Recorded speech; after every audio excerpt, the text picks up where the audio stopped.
Thank you, Mr. Speaker. On Monday, I rose on a question of privilege related to foreign interference. I have come across some important additional information that I believe is critical to share with you and with the House as you undertake your considerations and prepare to make a ruling. Stories have appeared in multiple media outlets quoting a person in your office, a Matthew Gravel, Director of Outreach and Media Relations. The statement includes the following. The House of Commons administration investigates all incidents brought to its attention by security partners. In this case, it determined that the risk mitigation measures in place had successfully prevented any attack. There were no cyber security impacts to any members or their communications. Mr. Speaker, I do want to observe that it is highly unusual for a media spokesperson of the Speaker's office to speak to the media about a question of privilege when a ruling has not been made and when no follow-up inquiries have been made with members affected. It feels a bit like a judge sending a statement to members of the media in the middle of deliberations.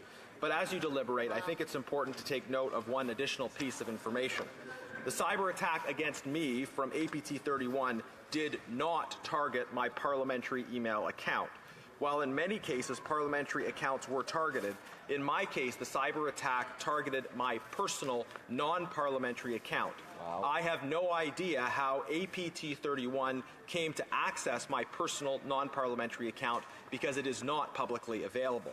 I was attacked at my personal account because of my parliamentary activities in order to access information about and to disrupt my parliamentary activities. Fundamentally, the government has a responsibility to inform members of threats to them by foreign powers. They have said that they would share such information, and they have not. If it is true that House of Commons IT blocked the attack, it remains true that House of Commons IT is not a security agency and is not itself responsible for informing parliamentarians of threats against them. Rather, it is the responsibility of the government to inform parliamentarians of threats against them.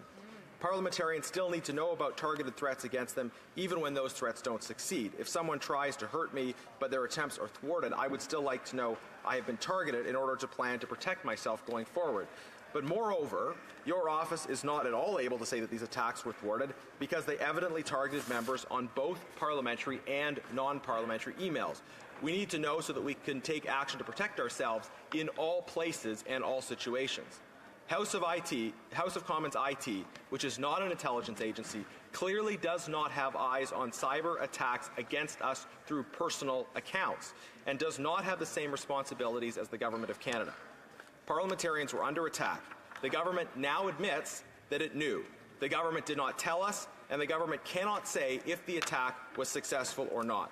Mr. Speaker, I am available to provide you with additional information as required so that your ruling and any subsequent comments to the media are informed by all of the relevant facts. Thank you.